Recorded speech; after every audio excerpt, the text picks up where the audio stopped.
شروع اللہ کے پاک نام سے جو بڑا ہی مہربان نہایت رحم کرنے والا ہے۔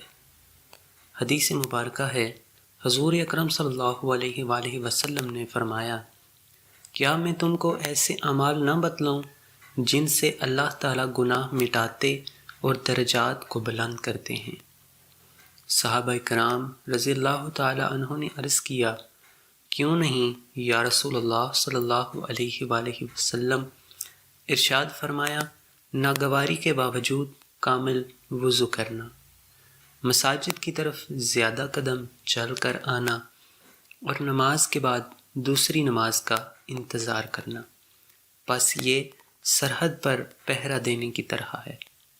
اللہ پاک سے دعا کرتے ہیں کہ حضور صلی اللہ علیہ وآلہ وسلم کے بتائے ہوئے راستوں پر عمل کرنے کی توفیق عطا فرمائے۔